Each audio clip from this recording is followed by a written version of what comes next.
Well, I'm still at Big Rig Products, and I've got good news and I got bad news. Um, I know that I know you guys love the bad news. That's what makes it entertaining. Everybody out there wishing ill. So the bad news is all right. Before I get to the good news and the bad news, why am I here? What's going on? So it's Monday. I've been here since Sunday afternoon. I got here at like 3:30, 4 o'clock in the afternoon Sunday. And I just parked here and stayed the night because they told me to be here first thing in the morning for to get my truck and my APU serviced, and also get my APU repaired, whatever's wrong with it fixed. Well, um,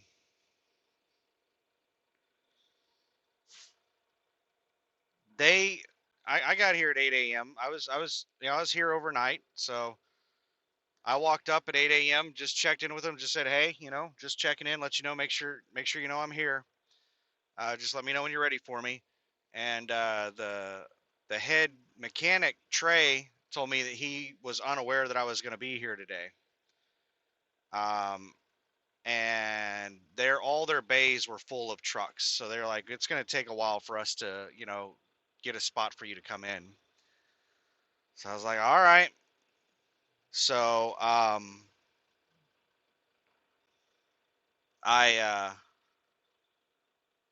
I sat out here until 1 o'clock in the afternoon.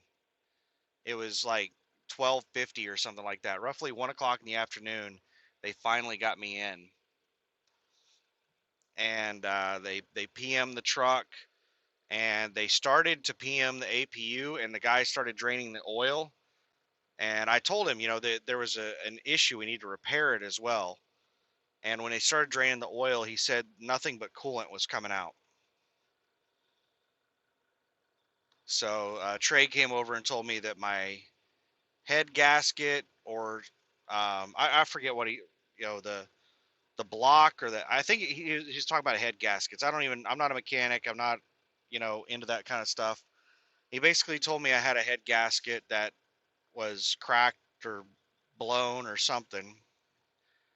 And I said, well, how much would it cost to fix that? And he said, you don't fix it. He said, it would be cheaper to replace the engine. And I said, wow, wow. What he estimates it is that my entire problem, the entire time I've had this truck, my overheating issue from day one, the root cause of the problem, he thinks has been a blown head gasket. And he thinks that every time it overheats, it gets worse.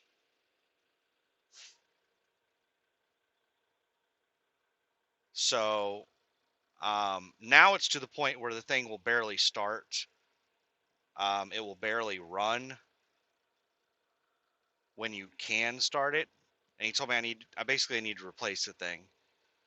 And I said, well, how much would it cost to replace it? And they looked around. This is the bad news, by the way. They looked around, and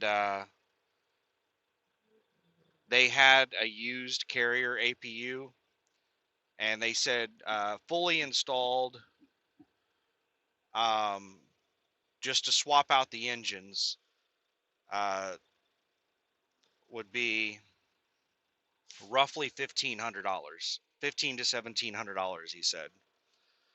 Well, that's what Glenn said, the manager, service manager, or whatever. $1,500 to $1,700 to swap out engines. So that's the bad news. Right now, they took the engine into the shop, and they're putting it on the bench, and they're going to let it run and make sure that it is a good engine before. And I'm sitting here waiting for them to do that before I leave. Um, I want to make sure that of what's taking place. Because if they bench test it and it's a good engine, then I'm going to have to come back tomorrow because they're about to close. And I'm going to sit here all day tomorrow while they replace the engine. They said it's going to take all day.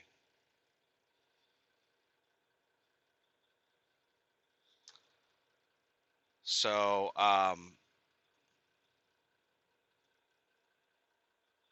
yeah,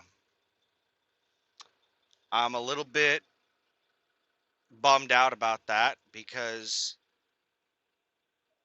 I have put somewhere in the area of $2,500 to $3,000 worth of money. I paid roughly $2,500 to $3,000 in parts and labor on this overheating issue with the APU. And now I'm going to have to pay to have the whole engine replaced because none of these dumbasses, even big rig products, um, now in big rig products defense, when I came in here with them, I told them, let's replace all these parts and see if that fixes the problem. If it doesn't fix the problem, then we'll troubleshoot it some more. But I was tired of paying people like $500-600 to troubleshoot it, and they're just replacing a sensor or some shit like that. And not really, I get home and I have the exact same problem.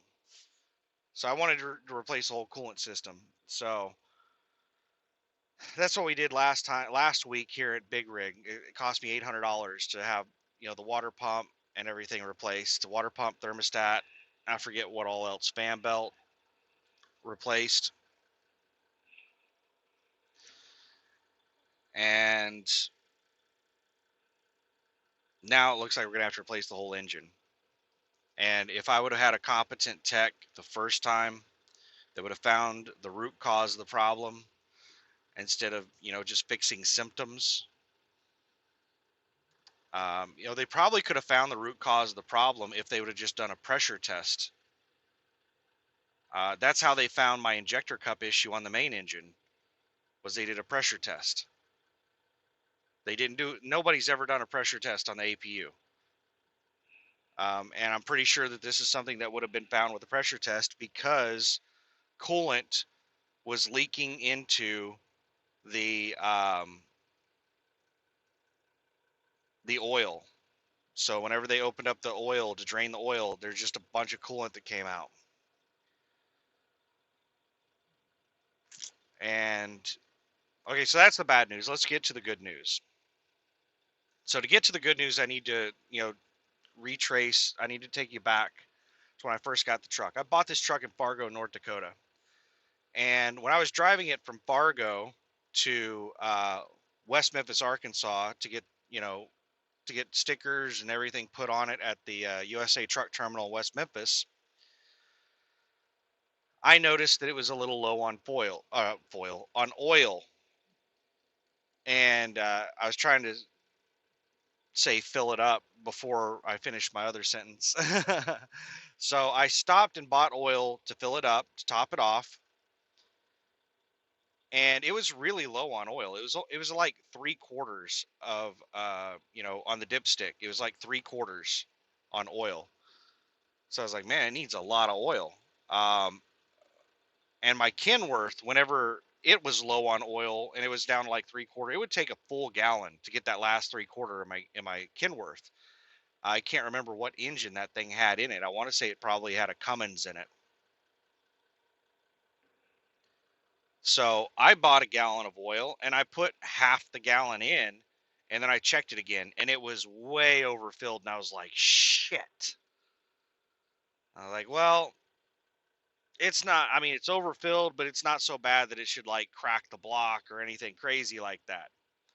So I went ahead and capped it, and I was like, I'm going to have to get it into the shop and have them drain some oil out because I overfilled it. And when I started it up right after that, I got a check engine light. I was like, shit. That error is probably because it's overfilled with oil. So I got down to West Memphis and I paid them like $50 at the terminal to drain some oil out. And they drained it down to where it was like right on the full line. My check engine light didn't go away. And I was like, maybe they didn't drain enough. But they told me it was completely full. And I checked with the dipstick and it was pretty much reading completely full. So I went ahead and drove it. And the following week, I put it into the dealer for a couple of things. And one of the things I had them look at was that sensor issue, that error. I thought maybe the error just needed to be cleared off. And I explained to them, I put in oil and all that stuff, and then the air, and then I had them drain out oil, and the error didn't go away. So I think you just need to clear the error. And they told me, no, it's an active error. They said if it's not an active error, it'll automatically clear on its own. And they charged me like $100 and something to go and troubleshoot it to diagnose it. And they said that the sensor needed to be replaced. And they wanted to charge me something like $1,500 to replace that sensor. Well, I just had my truck service today. They drained the oil, replaced the oil, and the check engine light is gone. So the whole reason I had that check engine light was because I had too damn much oil in. And now I have the proper amount of oil in, and I don't have a damn check engine light anymore. It was an NOx sensor. They said it was an after treatment sensor. So I am so that the $1,500 that I thought I was going to have to pay to get that sensor replaced is now paying to get the APU replaced. That's the way I'm looking at it. But I've had a lot of outgoing money, um, and I just spent 3 weeks at home, so my checking accounts are getting diminished because, like, I spent let's see, it was $4,600 plus $800. I spent $5,400 last time I was at home. Now I'm going to spend $2,000 because I had a $300 something PM done on the truck, and then it's going to cost me $1,500 to $1,700 to get the APU replaced. So I'm going to spend $2,000 this time I'm at home. That's $8,000 in a couple of weeks that I'm spending. And I'm not flat broke or anything. My checking accounts aren't zeroed out. I still have quite a bit of money, but for me, it's stressing me out because I like having a lot of money in my checking accounts. And my checking accounts are starting to dip. They're starting to get a little bit low. This week, I managed to get both of those loads done by Saturday. So both of them are going to be on this Friday paycheck. So I should have I have a bunch of tolls and shit that came out. So I actually have about $500 or $600 that I owe the company right now because I took 3 weeks off. So it's $126 a week that I was accruing um, for each week that I took off. So it's like, three times that, that's $375, roughly $400 there. And then, $200 or $300 in tolls. So I'm about $600 or $700 in the hole right now with USA Truck. And this paycheck's going to be like 3,700. No, actually, I think it's going to be like 3,800. Then they take their 126 out plus $100 escrow plus the like $600, $700 I'm in the hole. So they're going to end up depositing somewhere in the ballpark of $3,000 into my account this Friday. But I need to keep running. I need to start stacking money. I have way too much outgoing to be setting at my house again. I have a load I'm picking up on Wednesday that's going to Kentucky, and I was hoping that I would be able to get a day at the house, but that's not happening. I spent all day today at the shop, and I'm going to spend all day tomorrow at the shop. I am going to go to the house tonight, take a shower, wash some clothes, probably make some new food, and I'm probably going to end up just staying up all night long, and then I'll sleep in the truck while they're replacing the APU tomorrow. Get some naps in and stuff like that. And then once the APU is replaced, I'm probably just going to drive over to where I'm picking my next load up at. Is he walking over to me? All right, just a second. All right, give me a second here to switch to personal conveyance. I got to put an annotation in. Going home.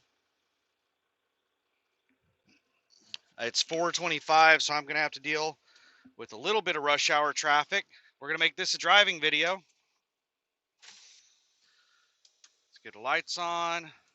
Gonna drive. I just checked to make sure that my microwave and everything is secured.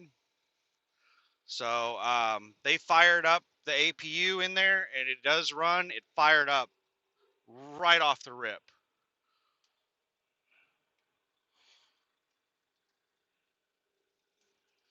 And it sounded pretty damn good.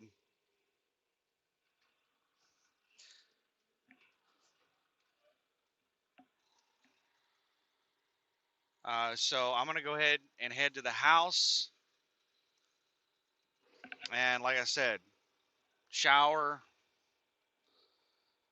wash a load of laundry, which I didn't actually do. I didn't dirty that many clothes up while I was out, because I only got an opportunity to take a shower one time while I was out. So I've only got one set of clothes plus the set of clothes I'm wearing that I've gotten dirty.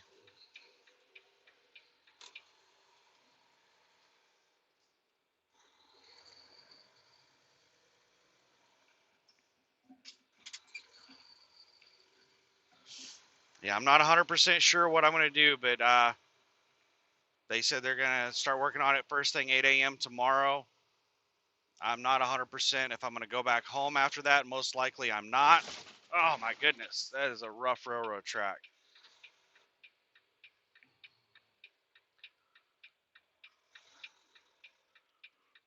Alrighty, we got crap in the road.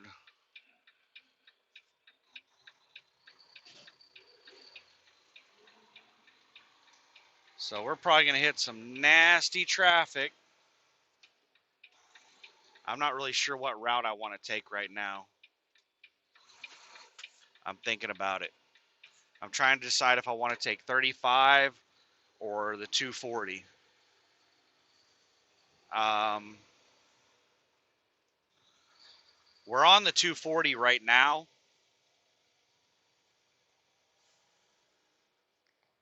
I live on the opposite side of town of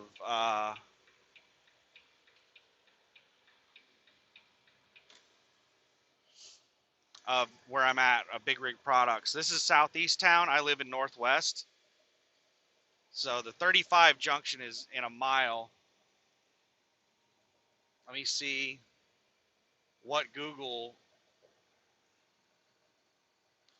wants me to take the 240.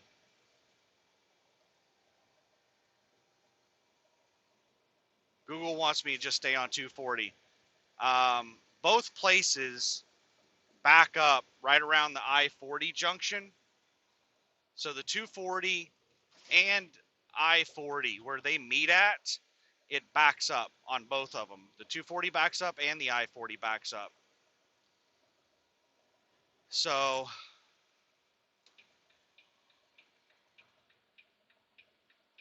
I think this guy's driving. I can see dirt kicking up from his tires. He's either stopping right now or trying to go. He is completely stopped. But Google's telling me to stay on the 240. Sometimes Google tells me to take 35. Sometimes it says 240. It's roughly the same distance. I think um, Google changes based on average speed of traffic or something like that.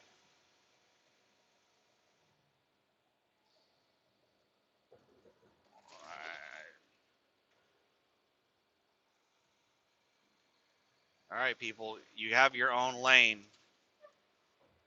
Don't cut me off. Oh my God. Morons.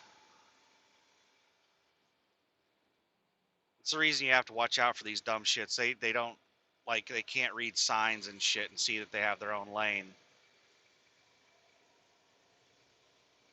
So we're going to go out and around. Now they're moving back over to that lane.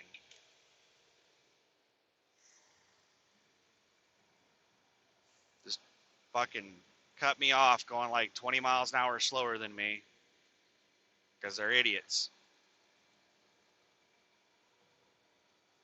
So we're 240 goes down here and it merges into 44,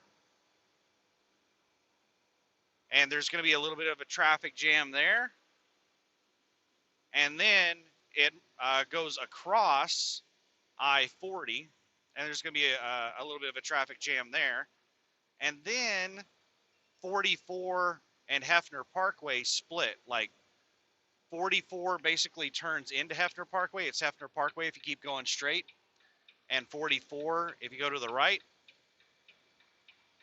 You have to actually take an exit to stay on 44, and there's a traffic jam that happens there. So there's like 3 bad spots we have to watch out for. I'm hoping that since it's like 4:25, 4:30, that we're gonna get through there before traffic gets real bad. Because it's about a 30 to 40 minute drive to my house.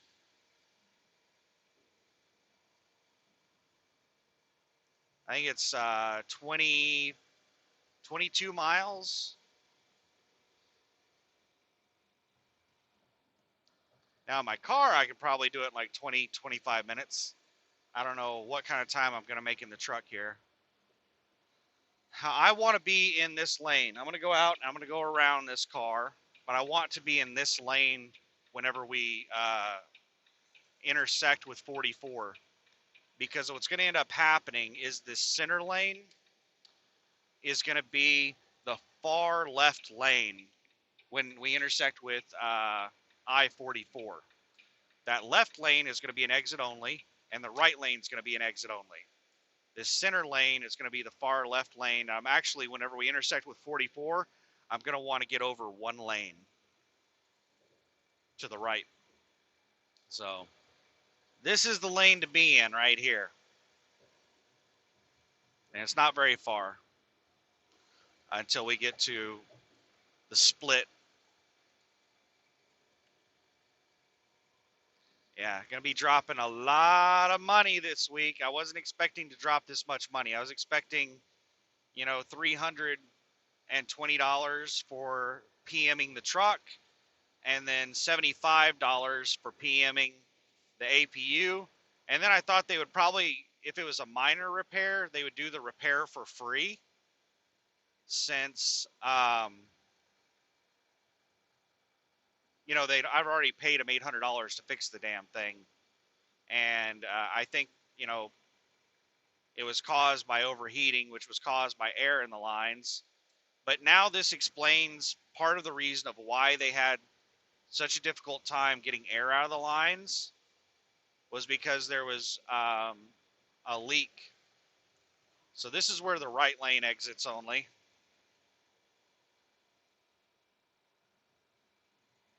And then around this turn, we're going to merge with 44, and then that left lane will turn into an exit only.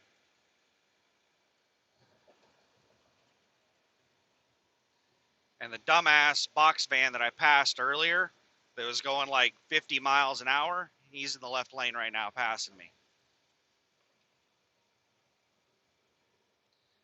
This girl on her phone in the SUV didn't realize that was an exit only. She just moved over in front of me. Gotta keep watching out for dumbasses. Oh my goodness. There's somebody else that didn't realize that was an exit only. They just whipped it over at the last second. Watch out for the stupid people. They're everywhere. They're not watching you. They'll just drive right into you. Like, they don't really pay much attention at all. So it's not imperative that I get over, but I do want to get over. So there's a truck passing me right now. I'm going to get over behind him.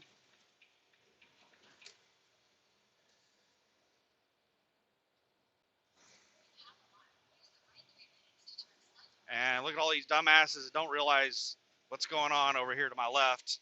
See all these turn signals? They don't know what's going on. That dumbass in the box van was in the exit only.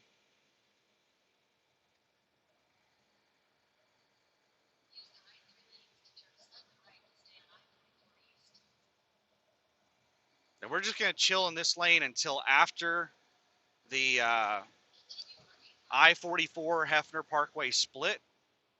You got to be really careful around this turn. Around this turn or a little bit further up is sometimes where the stop traffic starts, because I-40 is 3.25 miles up from this sign, is what that says. 3.25 miles to I-40. And sometimes during rush hour, it'll be completely stopped all the way to right here. Where it usually backs up is around this turn, and then not this turn, but the one after this one is usually, there's a Taco Bueno sign that you'll see at the exit.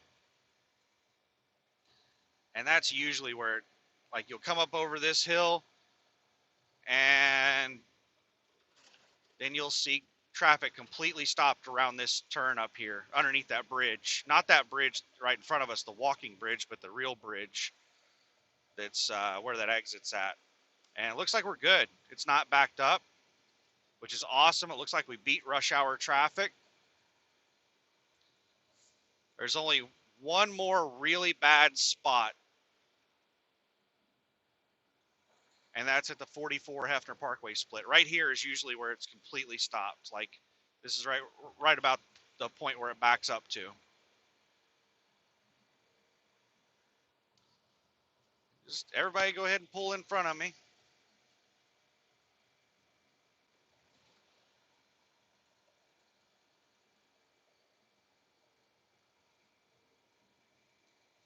So the whole check engine light, I've already made a video about how much Bruckner's pissed me off and how much I don't want to do business with those dumbasses. But this right here just goes to show how incompetent Bruckner's is and how much they overcharge for shit. I told them what caused this error, and they told me that it's not possible for too much oil to cause this sensor error. They said this sensor is with the after treatment. It is unrelated to oil. There's no way too much oil can cause this error.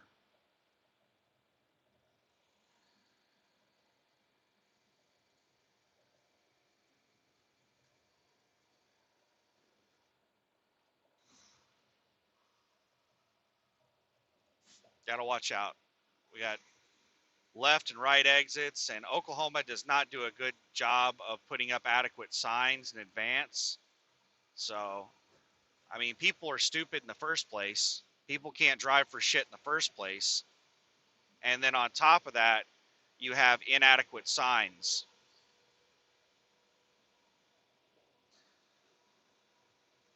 So we're going to go 4 lanes, and I'm going to stay in lane 3 because lanes 1 and 2 are going to come to almost a complete stop at the 44 Hefner Parkway split. What people will do is they'll realize at the last second that to stay on I-44, they need to take that exit and be in lane 1, and they will just come to a complete stop in lane 2. So it's very dangerous to be in lanes 1 or 2 as you approach that Hefner Parkway split.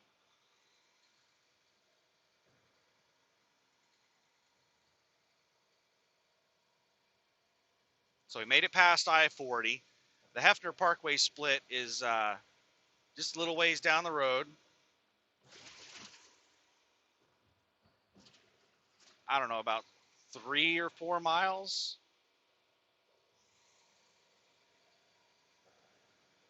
And then shortly after that split is when I'm going to exit onto Northwest Expressway. And that's a really busy road. It's also a highway. I don't remember the highway designation.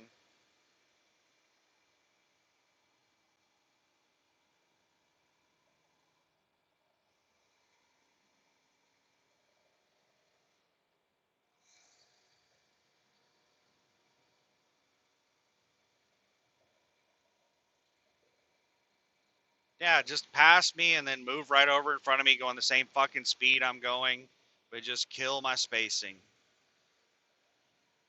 Thanks a lot, asshole.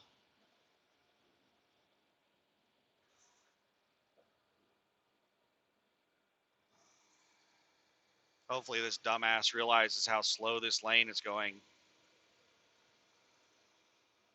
I could whip out in the left lane and pass all these sons of bitches because the slow moving vehicle in this lane is that truck with a trailer up in front of me, about 5-6 cars in front of me. He's going 5 miles an hour. No, he's going 10 miles an hour under the speed limit.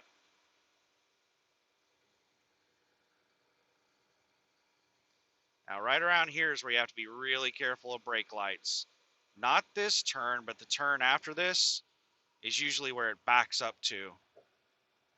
So, got to watch out for coming to a stop right underneath this bridge, because we're getting, like, right here is where the splits start.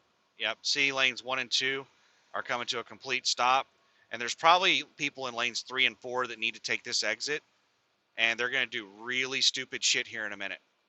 We're about 3/4 of a mile from the exit, and we're about to see a lot of dumb happening. But we need to get over in to the right, one lane after this exit.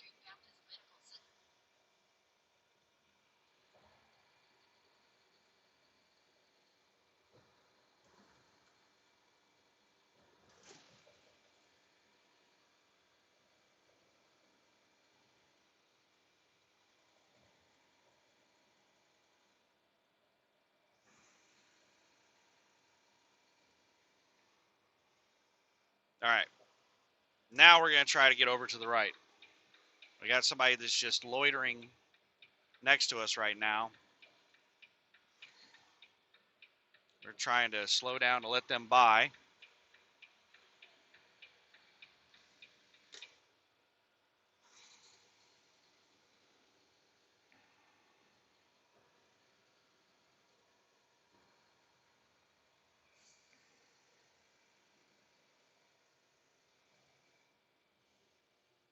Got to keep some spacing here because it's a lot of traffic merging on right here and merging off. You'll have people coming from the left and the right cutting you off to take this exit or come off of this exit.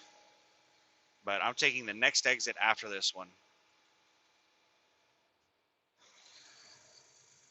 Wow, this is really surprising that nobody cut me off. You usually have people pass you on the exit lane and then cut you off at the end of it, slam on their brakes.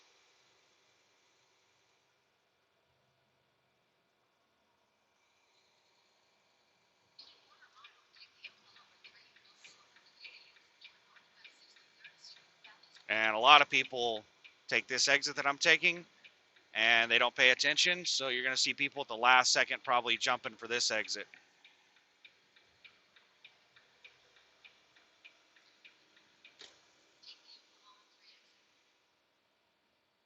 Oklahoma 3. So that's the state road or state route designation or whatever it is. Double left turn. We want to be on the right turn lane.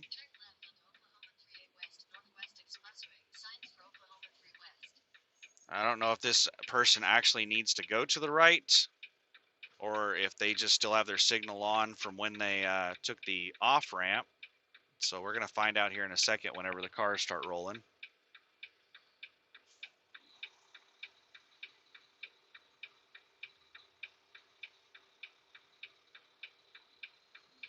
It looks like they just left their signal on. I left them enough room to get over for that exit if they needed it.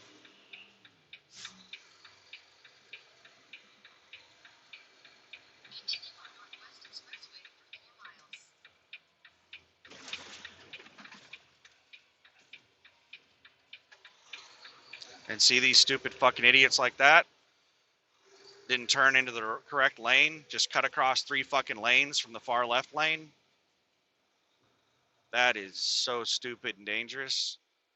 Like, it's an absolute miracle that there aren't more accidents than there are. I mean, there are a lot of car accidents. Here comes fire truck. There are a lot of car accidents, but nowhere near as many as there probably should be. Like, there is an extreme amount of luck and people just having good reaction time to stupid things and just being able to react and avoid accidents. Here comes another fucking fire truck. See, there's accidents constantly happening. It's just a miracle that there isn't more. There should probably be an accident every 20 feet based on how these dumb shits drive.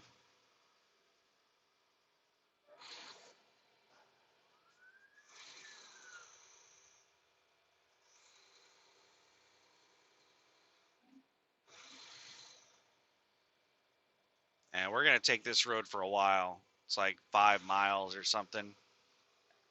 And I'm going to make a right-hand turn, but I'm not going to get in that right lane until we get close to my turn, because there is a ton of people like turning on and off the road in that right lane and the left lane. There's right and left exits all up and down this thing.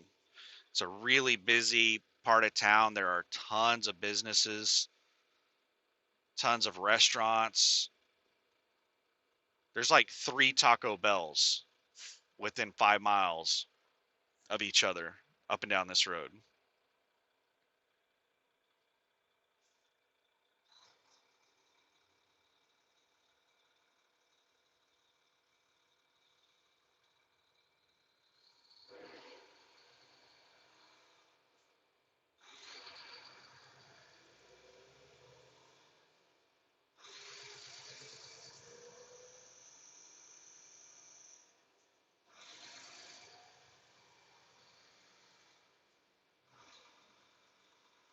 This truck accelerates pretty quick. Like, this automatic transmission that Volvo has is fucking amazing. It's almost as good as a car. Um, I obviously cannot out accelerate a car if they're trying to out accelerate me, but if a car is just taking off like normal and I'm trying to take off fast, I can take off as fast, if not a little bit faster than a car.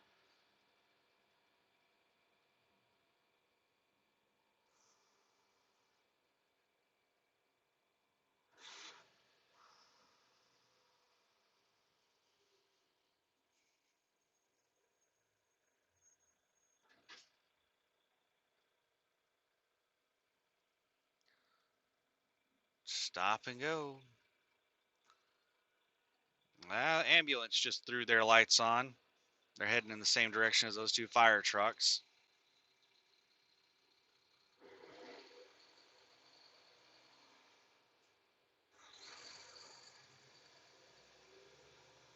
What's awesome about the Volvo transmission is that it will skip gears. Like, it has all kinds of like sensors that it can tell like how much weight you're carrying and stuff.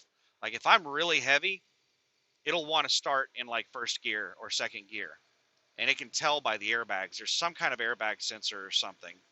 But if I'm really light, like if I'm bobtail, it'll start out fourth or fifth gear.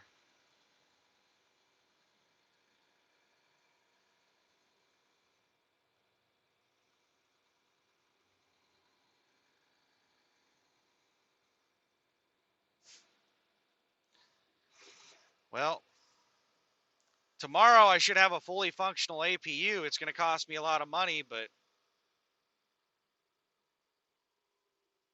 that'll be nice. I'll have that going for me. And I hope they clean that fucker up, because it's been sitting outside for a long time and it's covered in dirt and shit.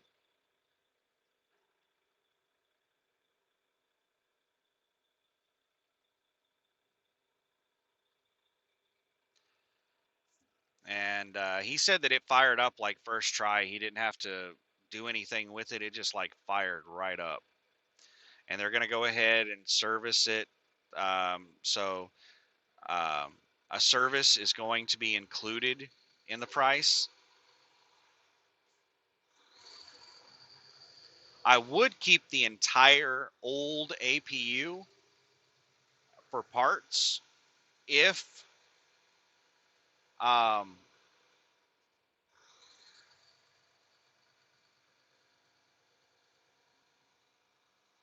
if I had like a place to store it, like if I had a bunch of property or something.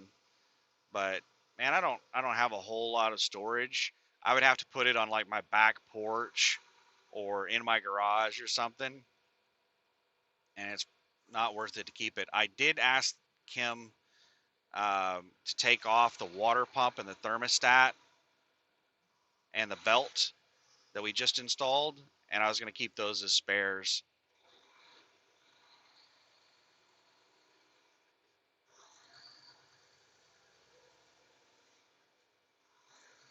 I'm like half wanting this thing to turn red so that I can get some space in between me and this pack of cars in front of me.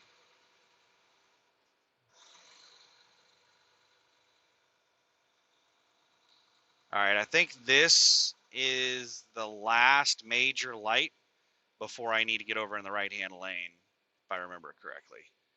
Man, can't believe I'm forgetting like what it's like near my house. So the next light is where I need to make a right-hand turn. You see all these brake lights in the right lane?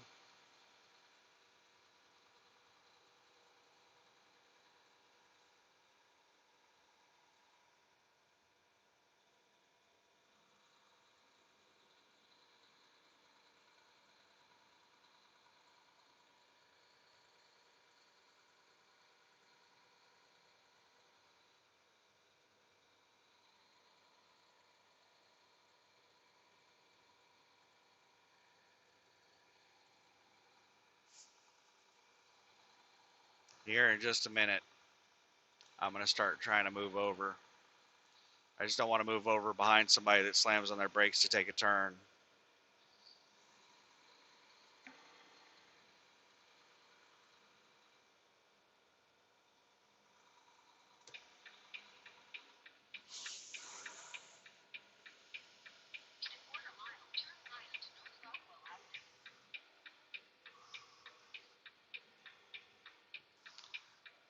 I had room to move over, put on my signal, and this dumbass sped up and tried to block me from moving over. But when I started moving over, he moved over for me. That's amazing, isn't it?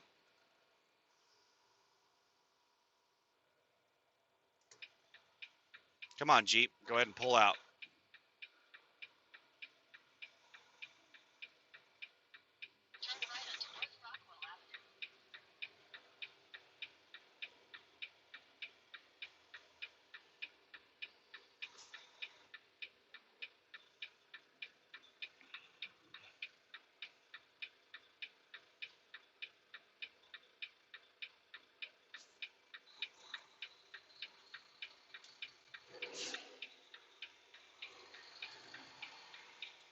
All right, we're going to grab this left lane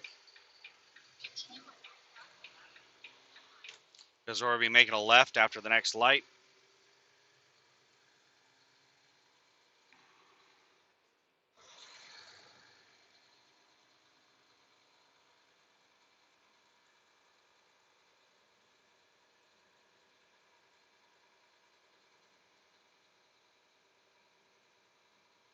I always see this flatbed parked here.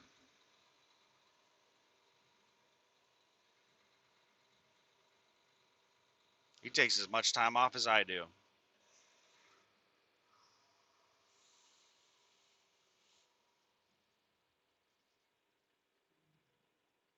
Well, it doesn't look like it's going to do me any good to. I stop with enough space so that people can turn in and out of this business. But you see that white car there is not. They didn't do that. You're not supposed to stop in front of an intersection like that. So people can't make the left turn in or turn out.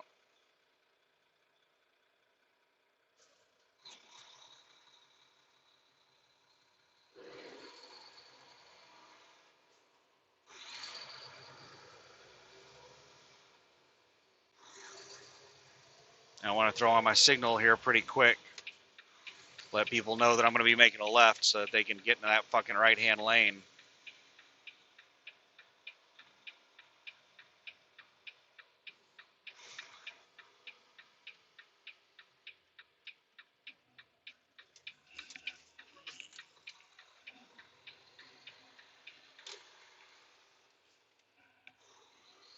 They just hung out behind me. Bunch of cool cats.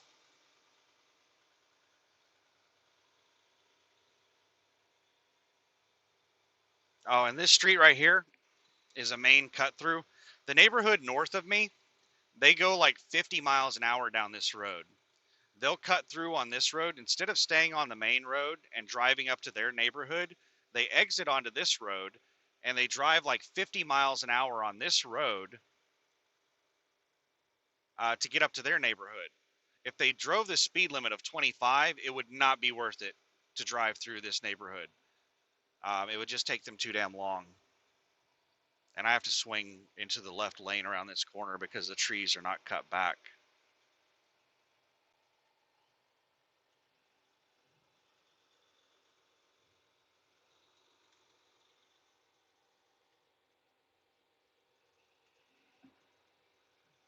Now we're good. But they get salty whenever they're behind me because I go like 20 miles an hour. What's hilarious is this person directly behind me.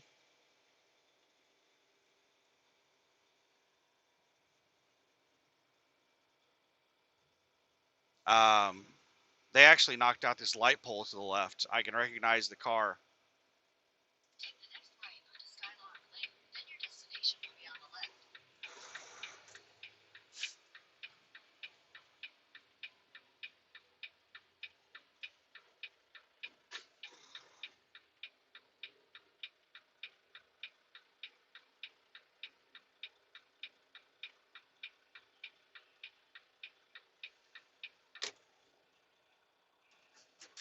And that's it. We're home.